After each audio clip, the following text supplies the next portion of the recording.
जय हिंद दोस्तों। आइए जो हमने रेलवे की सीरीज चालू किया था उसमें आगे बढ़ते हैं और अगले क्लास को देखते हैं। कुछ इम्पोर्टेंट क्वेश्चन को आज फिर मैं सेलेक्ट किया हूं और आप लोगों को फिर बताऊंगा कि आज की इम्पोर्टेंट क्वेश्चन कौन कौन से हैं और जो हमारे रेलवे में पूछने की संभावना है। देखिए क्वेश्चन आपको स्क्रीन पर दिख जाएगा। मैं क्वेश्चन पढ़ दे रहा हूँ, आप लोगों को स्क्रीन पर दिख जाएगा। यहाँ पर देखिए क्वेश्चन क्या है हमारा कि धारा के प्रवाह के लिए आवश्यक है, मतलब धारा के प्रवाह के लिए क्या आवश्यक है। ऑप्शन हम लिख दे रहे हैं आपको। ऑप्शन नंबर ए, दो समान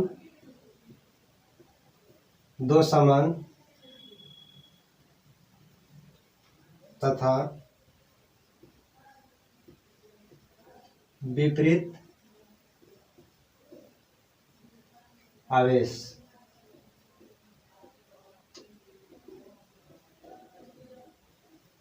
दो समान तथा विपरीत आवेश, ठीक है। यह पहला ऑप्शन हो गया हमारा। और दूसरा ऑप्शन, दो समान एवं समरूप आवेश। समरूप कहने का मतलब है समान, समरूप आवेश।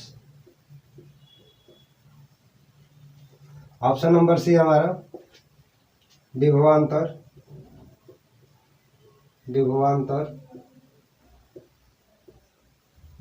को इंग्लिश में वोल्टेज कहते हैं, विभवांतर। ऑप्शन नंबर डी हमारा, ऑप्शन नंबर हमारा डी क्या है, तो विभवांतर की आवश्यकता नहीं होती है। विभवांतर की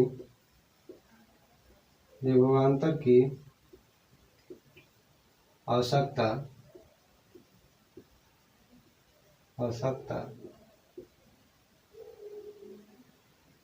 नहीं होती है, नहीं होती है।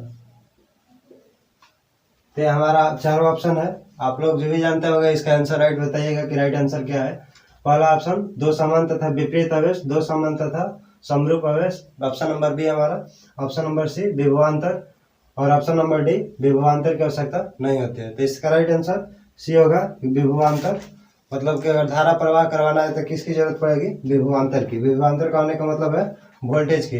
हम ऑप्शन हटा दे रहे हैं। इसमें इसी क्वेश्चन में एक स्टार पॉइंट है, स्टार मार्क लिख लीजिएगा, वो भी जरूरी है। आइए आगे देखते हैं।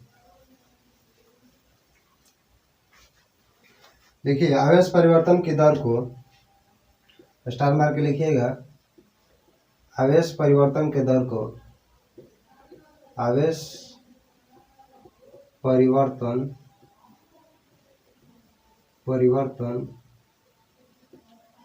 की दर को आवेश परिवर्तन की दर को धारा के रूप में जाना जाता है। धारा के रूप में जाना जाता है।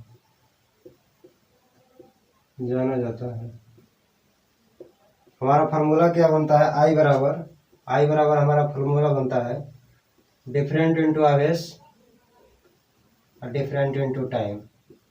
मतलब कि जो मतलब आवेश कितना परिवर्तित हुआ कितना समय में, तो वो क्या होता है, हमारा धारा होता है। तो ये हमारा फार्मूला होता है आई बराबर, इसको थोड़ा ध्यान में रखिएगा। आवेश परिवर्तन को दर को क्या कहते हैं, धारा कहते हैं।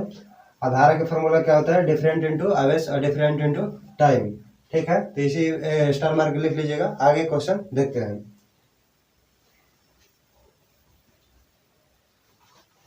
अगला क्वेश्चन हम पढ़ रहे हैं, आप लोगों को स्क्रीन पर दिख जाएगा। जीना डायोड में होता है। तो जीना डायोड में क्या होता है, ऑप्शन नंबर ए हम लिख रहे हैं, आप लोग बताइएगा क्या होता है। Forward voltage rating high. Forward में वोल्टेज रेटिंग हाई होती है। ऋणात्मक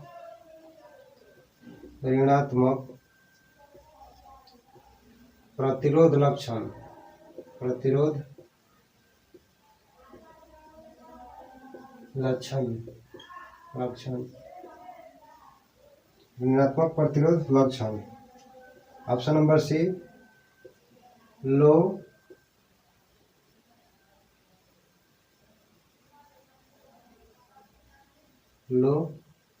रिवर्स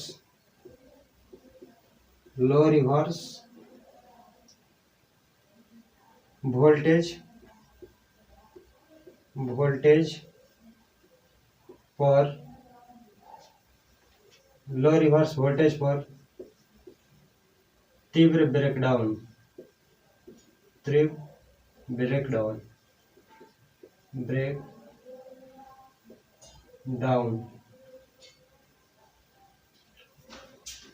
ऑप्शन नंबर डी हमारा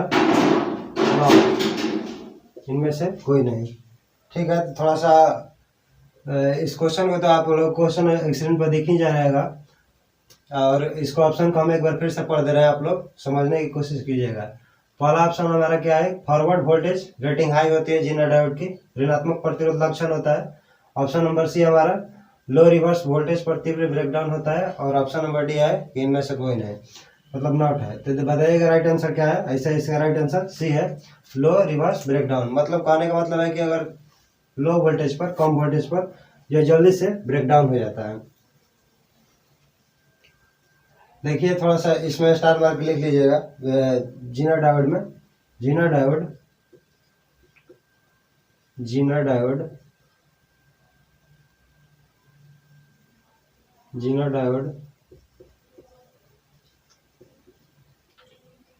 का प्रयोग वोल्टेज रेगुलेटर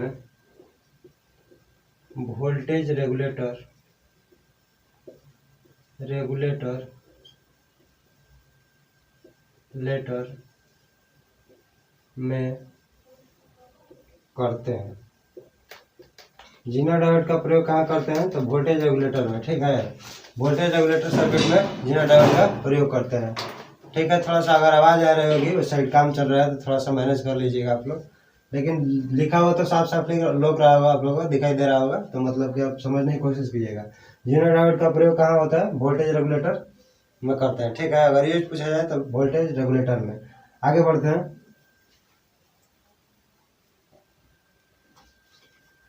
आगे हमारा क्वेश्चन है कि स्क्रू की पिच होती है, ऑप्शन हम आपको लिख दे रहे हैं। स्क्रू की कुल लंबाई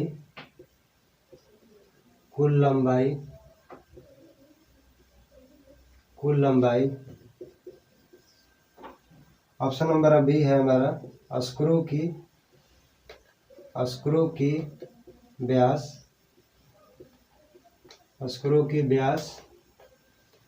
ऑप्शन नंबर सी हमारा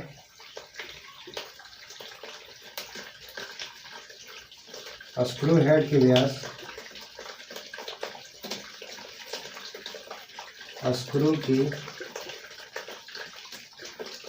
हेड का व्यास।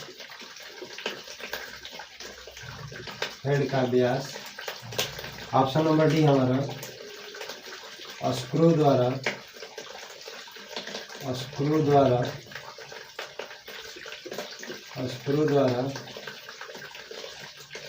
एक घूर्णन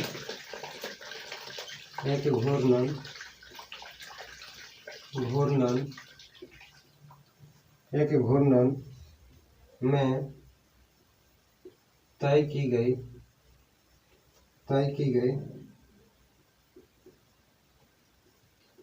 अक्षीय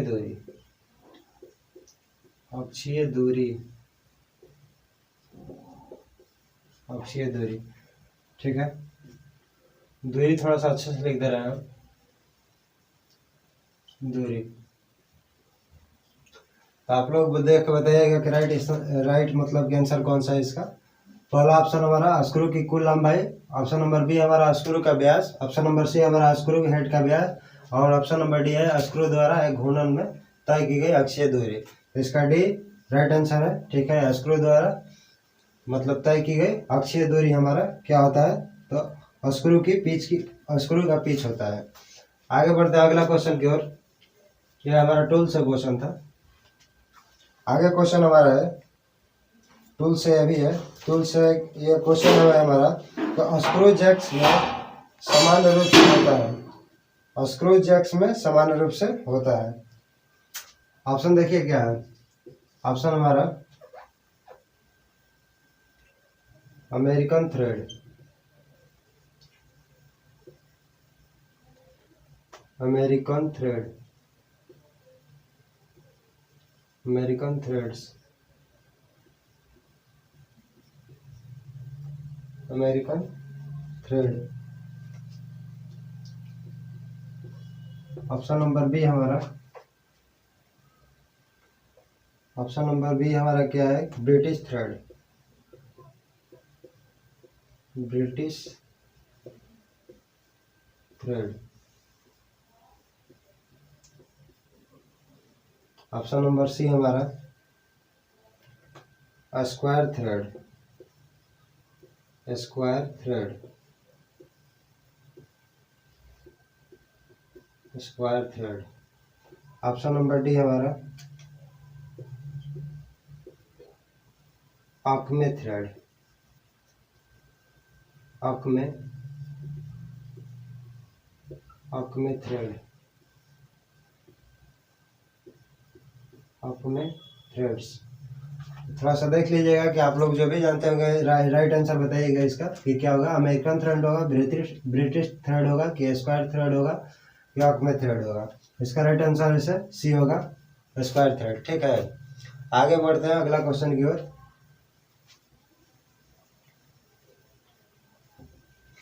आगे हमारा क्वेश्चन है कि जब डीसी कुंडली, सॉरी, जब कुंडली में डीसी धारा प्रवाहित की जाती है तो, मतलब एक कॉइल है, कॉइल में क्या कर रहा है कि डीसी धारा दे रहा है, तब पूछ रहा है कि क्या होगा अगर हम डीसी धारा दे कॉइल में। तो ऑप्शन नंबर ए हमारा प्रेरित, प्रेरित,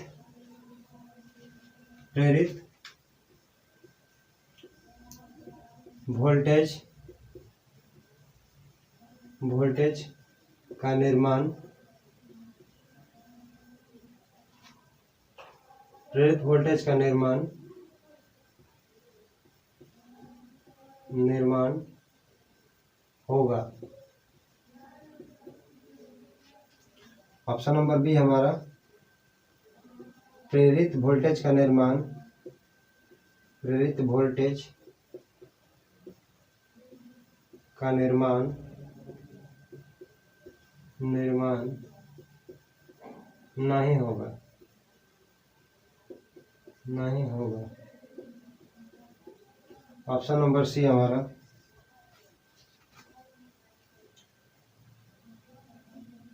कुंडली में वोल्टेज दोगुना हो जाएगी।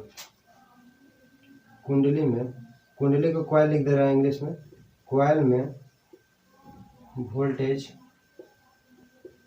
वोल्टेज दोगुनी, दोगुना हो जाएगा, हो जाएगा। ऑप्शन नंबर डी हमारा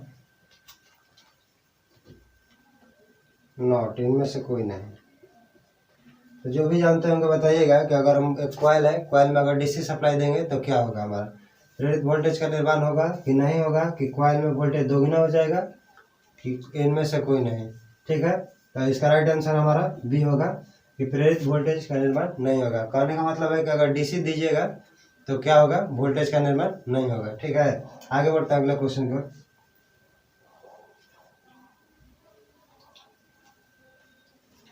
आगे हमारा क्वेश्चन है निलंबित विद्युत रोधी।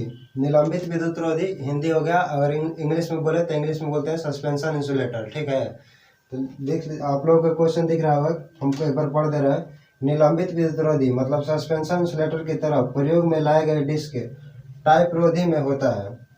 तो क्या होता है, ऑप्शन नंबर यहाँ पर लिख दे रहे हैं, ऊर्ध्वाधर, ऊर्ध्वाधर ऊर्ध्वाधर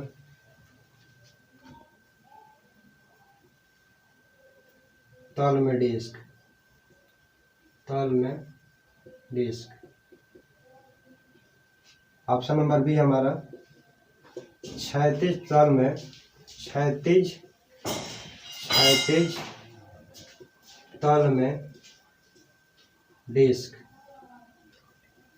डिस्क, क्षैतिज तल में डिस्क। ऑप्शन नंबर सी हमारा ऊर्ध्वाधर, ऊर्ध्वाधर, ऊर्ध्वाधर, ऊर्ध्वाधर से 45 डिग्री पर डिस्क, ऊर्ध्वाधर से 45 डिग्री पर डिस्क। ऑप्शन नंबर डी है क्षैतिज से, क्षैतिज से, सेम रिपीट है तो इसलिए डॉट दे रहे हम, क्षैतिज से 45 डिग्री पर डिस्क। आप लोग समझ जाइएगा, ठीक है। तो ऑप्शन हमारा क्या है, ऊर्ध्वाधर तल से डिस्क। ऑप्शन नंबर बी हमारा क्षैतिज तल से डिस्क। ऑप्शन नंबर सी है हमारा ऊर्ध्वाधर से 45 डिग्री पर डिस्क। और ऑप्शन नंबर डी हमारा क्षैतिज से 45 डिग्री पर डिस्क। तो इसका राइट आंसर क्या होगा, जो भी जानते होंगे बताएंगे कि जो हमारा सस्पेंशन टाइप इंसुलेटर होता है वो क्या होता है, तो ऊर्ध्वाधर तल में डिस्क। इसका ऑप्शन नंबर ए राइट है हमारा, ठीक है। आगे क्वेश्चन मतलब इसी क्वेश्चन में स्टार मार्क लिखिएगा, ठीक है। थोड़ा सा इंपॉर्टेंट जो है मैं इसको नोट करा दे रहा हूँ। सस्पेंशन टाइप इंसुलेटर के बारे में, जो हमारा डिस्क होता है, जिस टाइप इंसुलेटर को लटकानवा इंसुलेटर भी कहते हैं, सस्पेंशन इंसुलेटर भी कहते हैं, ठीक है। ये थोड़ा नाम होता है, याद रखिएगा। निलंबित इंसुलेटर भी कहते हैं। इसी में लिखिएगा डिस्क इंसुलेटर,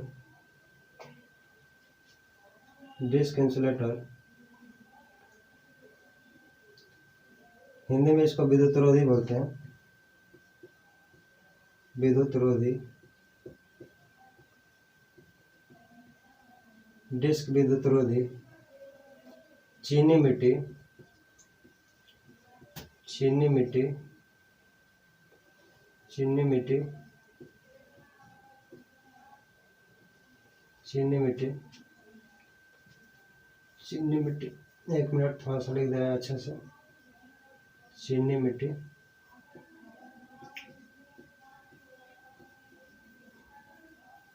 चीनी मिट्टी या ग्लास का, ग्लास का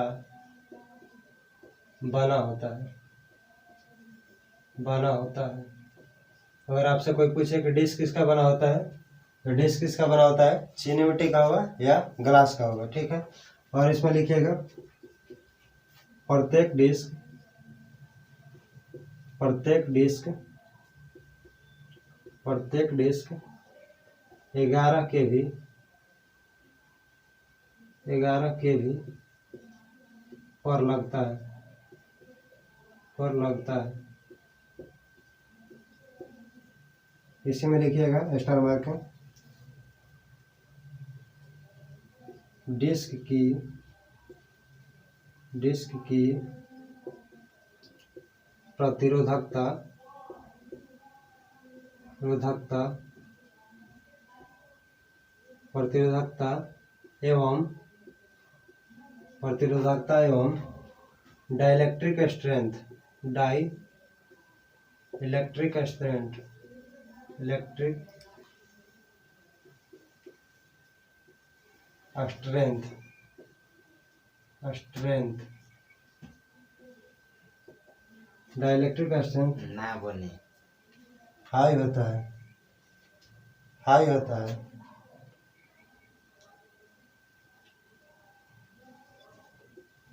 उच्च होता है, ठीक है। तो इसको आप थोड़ा सा ध्यान में रखिएगा कि डिस्क के मतलब बारे में इतने 3 पॉइंट इंपॉर्टेंट है। मतलब पहला क्या है कि डिस्क विद्युत रोधी जो होता है चीनी मिट्टी या ग्लास का बना होता है।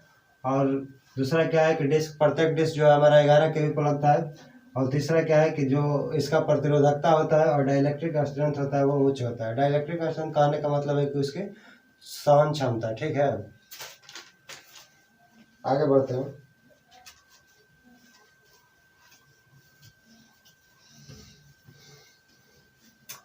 आगे देखिए, आगे आगे हमारा क्या है कि वोल्टमीटर की सुग्राह्यता किसके द्वारा दी जाती है। क्वेश्चन क्या है कि वोल्टमीटर की सुग्राह्यता किसके द्वारा दी जाती है। ऑप्शन देखिए हमारा क्या है, पूर्ण पैमाना, पूर्ण पैमाना, पैमाना की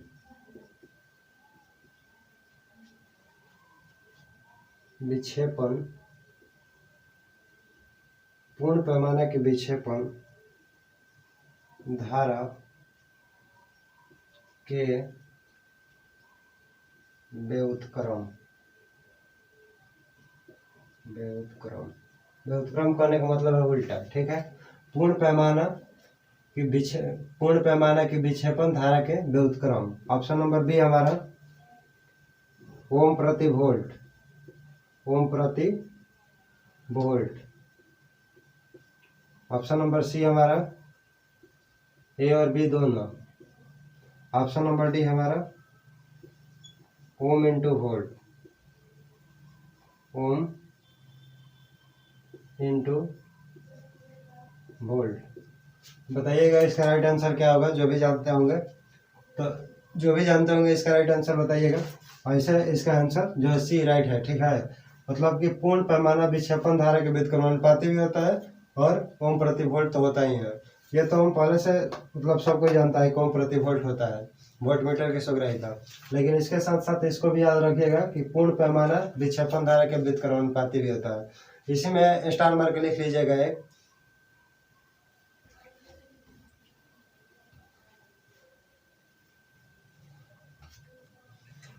आइए अगले को, इसी में स्टार मार्क लिखिएगा। वोल्टमीटर की संवेदनशीलता, वोल्टमीटर, वोल्टमीटर की संवेदनशीलता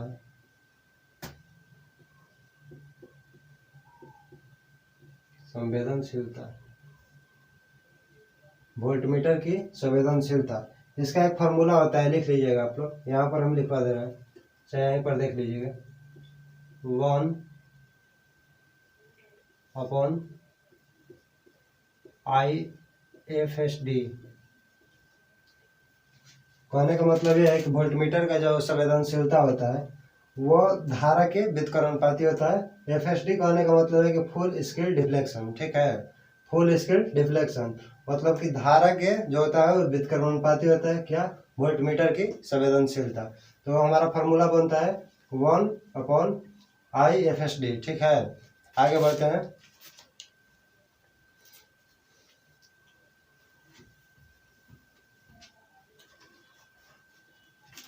आगे देखिए अगला क्वेश्चन। प्रदीप्ति नलिकाओं को जब डीसी आपूर्ति द्वारा काम में लिया जाता है तो चाप को स्थिर करने के लिए निम्न में से शामिल होगा।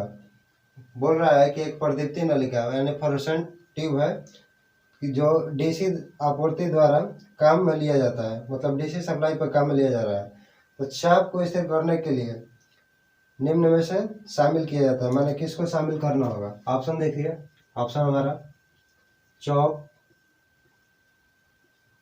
ऑप्शन नंबर बी हमारा प्रतिरोध,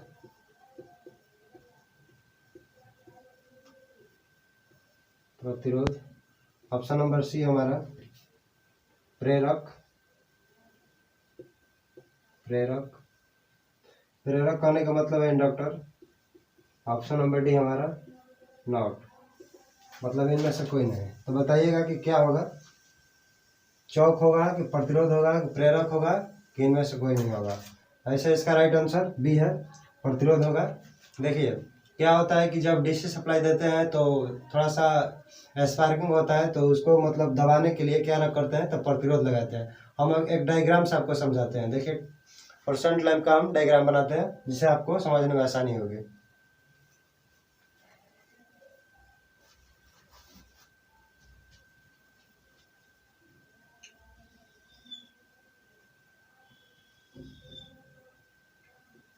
ये हमारा ट्यूब हो गया, फ्लोरोसेंट ट्यूब।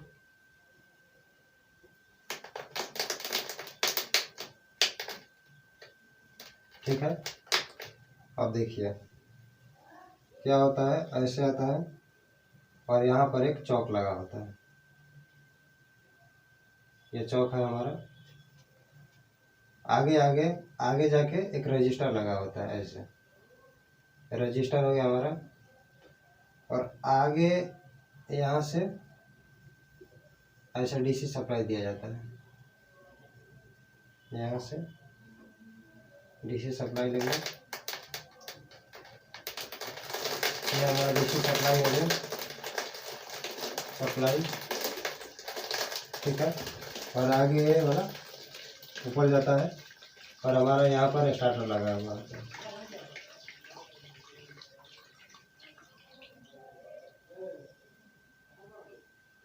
ठीक है। यहाँ पर देख लीजिए, यहाँ पर क्या होता है, एक स्टार्टर होता है, ठीक है। यहाँ पर क्या होता है हमारा, एक स्टार्टर होता है। तो देखिए ये स्टार्टर हो गया हमारा, ये हमारा क्या होगा, स्टार्टर हो गया। सॉरी थोड़ा सा रुक जाइएगा। तो देखिए आ गया हमारा, थोड़ा सा सॉरी डिस्टर्ब के लिए थोड़ा सा आगे चलिए, छोड़िए उसको। देखिए ये हमारा क्या है, ट्यूब है हमारा, ये हमारा चौक हो गया, ये हमारा रजिस्टर है, यहाँ से डीसी सप्लाई देगा, यहाँ से स्टार्टर है हमारा, ठीक है। ये क्या है हमारा, स्टार्टर है। तो देखिएगा आगे मतलब क्या होता है कि यहाँ से जो ये रजिस्टर लगाया जाता है, मतलब डीसी सप्लाई देने पर यहाँ पर क्या होता है, स्पार्किंग होता है। तो चाप को दबाने के लिए हम लोग क्या करते हैं, रजिस्टर लगाते हैं, ठीक है। इसी को मतलब कि डायग्राम से आपको समझाना चाहते थे कि आखिर रजिस्टर ये क्यों लगा हुआ है, तो चाप को दबाने के लिए, स्पार्किंग को कम करने के लिए। चौक क्यों लगाते हैं, तो धारा को कंट्रोल करने के लिए। और स्टार्टिंग में क्या करता है, ये उच्च वोल्टेज देता है, ठीक है। तो क्या करता है, चौक क्या करता है हमारा, धारा को कंट्रोल, और स्टार्टिंग में हाई वोल्टेज देता है। तो हमारा क्या होगा, ट्यूब है, ट्यूब, ठीक है। तो आगे चलिए, मतलब डायग्राम तो हमारा दिया आपको समझाने के लिए, आगे चलते हैं।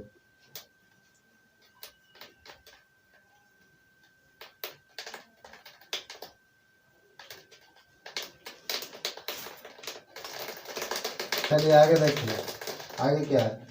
अगला क्वेश्चन देखते हैं हम, आर्मेचर रिएक्शन के प्रभाव होता है। मतलब बोल रहा है कि आर्मेचर रिएक्शन से क्या प्रभाव होता है, ठीक है। तो ऑप्शन हम लिख दे रहे हैं, आप लोग बताइएगा क्या प्रभाव होता है। ऑप्शन नंबर है हमारा,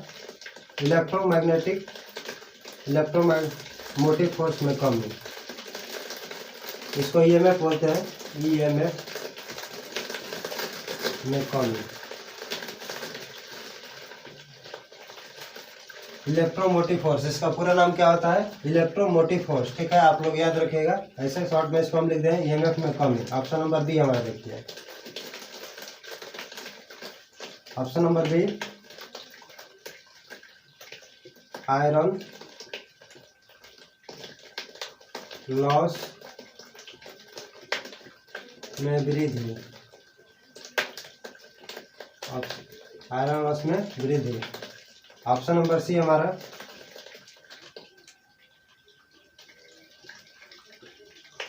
कम्यूटेटर पर स्पार्किंग, कम्यूटेटर पर क्या होगा, स्पार्किंग। ऑप्शन नंबर डी हमारा, इनमें से कोई नहीं, नॉट है। तो बताइएगा क्या होगा। तो मतलब आर्मेचर रिएक्शन अगर प्रभाव होता है, आर्मेचर रिएक्शन प्रभाव से क्या होता है, ईएमएफ में कमी आ जाती है, कि आयरन लॉस में वृद्धि हो जाता है, कि कम्यूटेटर पर स्पार्किंग होती है, कि इनमें से कोई नहीं, मतलब कुछ नहीं होता है। तो बताइएगा राइट आंसर। और जो भी जानते होंगे ऐसा इसका आंसर ये सही है, ईएमएफ में कमी आती है। मतलब कहने का मतलब है कि जो हमारा आर्मेचर रिएक्शन प्रभाव होता है, उससे मान लीजिए कि सपोज हम आपको एक उदाहरण से समझाते हैं। जैसे कि मतलब 20 वोल्ट बन रहा था, मान लीजिए 20 वोल्ट बन रहा था, तो आर्मेचर रिएक्शन होगा तो क्या होगा, 1 2 या 4 वोल्ट, मतलब 2-4 वोल्ट लॉस हो जाएगा। मान लीजिए कि 2 वोल्ट लॉस हो गया, तो ये 18 वोल्ट बचा। अब ये जो 18 वोल्ट बचा तो क्या हुआ हमारा, ये हमारा नेट वोल्टेज हो गया। तो जो कमी आता है 2 वोल्ट का, मतलब ईएमएफ में, ये किसके कारण आता है, आर्मेचर रिएक्शन के कारण, ठीक है। आप लोग समझ गए होंगे मैं क्या कहना चाह रहा हूँ। अगले क्वेश्चन की ओर बढ़ते हैं हम लोग।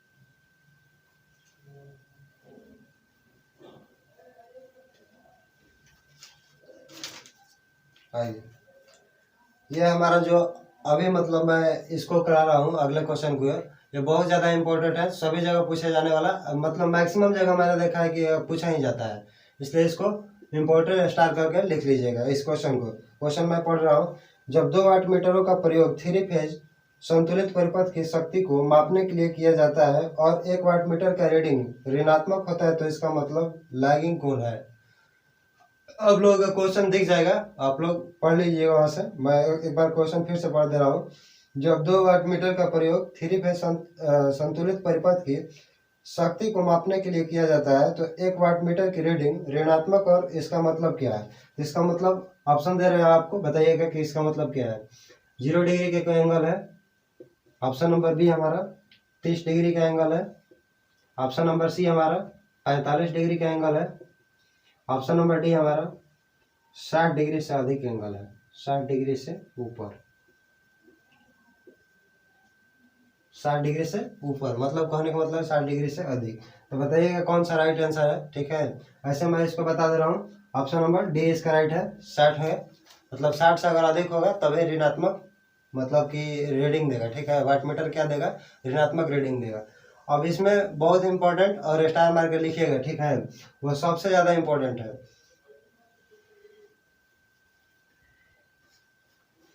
देखिए 4 केस बनते हैं। ठीक है, वाट मीटर पहले ये याद रखिए कि जो 2 वाट मीटर होता है, 2 वाट मीटर विधि वो किस लिए यूज होता है, तो संतुलित और असंतुलित दोनों भारों को मापने के लिए, बैलेंस और अनबैलेंस दोनों ही भारों को मापने के लिए 2 वाट मीटर विधि का प्रयोग करते हैं। यह तो पहली बात हो गई। और इसमें मतलब 4 स्थितियां बनती है, 4 कंडीशन। 0 डिग्री पर कैसा रहेगा, 30 डिग्री पर कैसा रहेगा, और इसके साथ साथ 60 डिग्री पर कैसा रहेगा और 90 डिग्री पर कैसा रहेगा। ठीक है, तो थोड़ा सा इसको देख लीजिएगा कैसा कैसा मतलब कि रहता है, रीडिंग रहता है, रीडिंग चेंज होता है इसका। तो मान लीजिए थीटा भी 0 है, थीटा का मान कितना है, 0 है, थीटा का मान 0 है।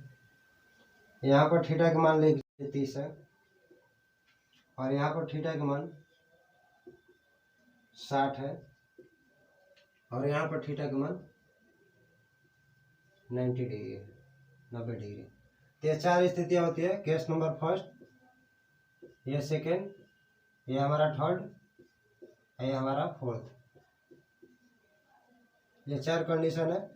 ठीक है, तो चारों को देख लीजिएगा आप लोग। अब मैं इसको लिख रहा हूँ, देखिए क्या होता है। अब यहाँ पर देखिए, यहाँ पर पावर फैक्टर, यहाँ पर पावर फैक्टर, पावर फैक्टर क्या होगा हमारा, पावर फैक्टर 1 हो जाएगा। यहाँ पर पावर फैक्टर क्या होगा हमारा, पावर फैक्टर यहाँ पर क्या होगा 0.867। यहाँ पर पावर फैक्टर क्या होगा हमारा, यहाँ पर हमारा पावर फैक्टर होगा 0.5 और यहाँ पर पावर फैक्टर क्या होगा हमारा, यहाँ पर पावर फैक्टर हो जाएगा हमारा 0। तो देखिए पहले थीटा का मान अगर 0 रहेगा तो पावर फैक्टर 1, थीटा का मान 30 तो पावर फैक्टर 0.867 और 60 रहेगा तो कितना होगा 60 डिग्री 0.5 और 90 रहेगा तो 0 होगा। ठीक है, तो ये तो पावर फैक्टर की बात होगी। अब देखिए रीडिंग कैसे कैसे होता है वाट मीटर में। अगर पावर फैक्टर 1 रहेगा तो दोनों वाट मीटर की रीडिंग समान होगी। ठीक है, तो यहाँ पर लिख दे रहा हूँ W1 इक्वल W2। ठीक है, थोड़ा सा W अच्छे से लिख दे रहा हूँ। W1 जो है W2 के बराबर है। अगला स्थिति में क्या होता है कि W1 जो होता है तो W2 के दोगुना होता है।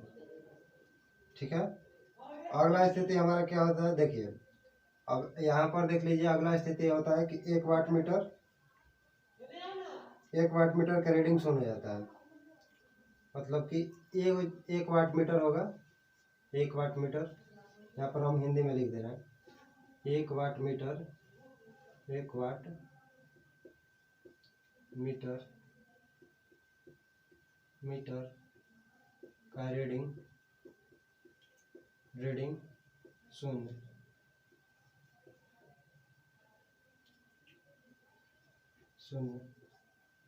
होगा। यहाँ पर देखिए, यहाँ पर कंडीशन क्या होता है, W1 इक्वल टू माइनस का W2। तो यहाँ पर यह देखिए इसमें क्या होता है, इसमें रीडिंग समान मिलता है, रीडिंग समान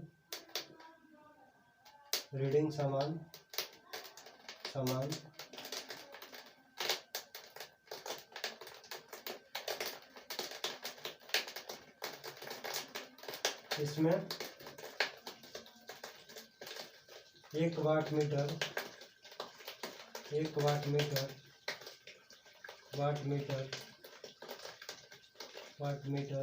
के रीडिंग के आधा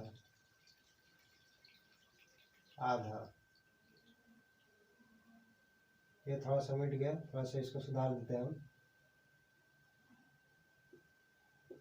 रीडिंग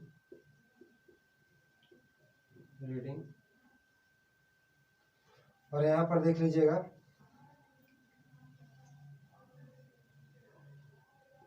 1 वाट मीटर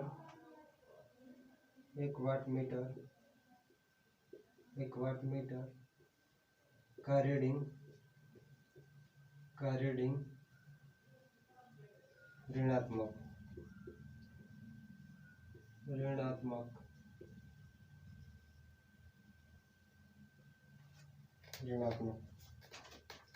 देखिए ये थोड़ा सा मतलब कि ये अभी मतलब लिख दिया है तो आपको समझ में नहीं आएगा कि क्या है, मतलब क्या नहीं, क्या लिखवा रहे हैं। देखिए शुरू से एक बार क्लियर करते हैं, शुरू से एक बार समझिए इसको। देखिए शक्ति मापने की मतलब विधियाँ होती है, ठीक है।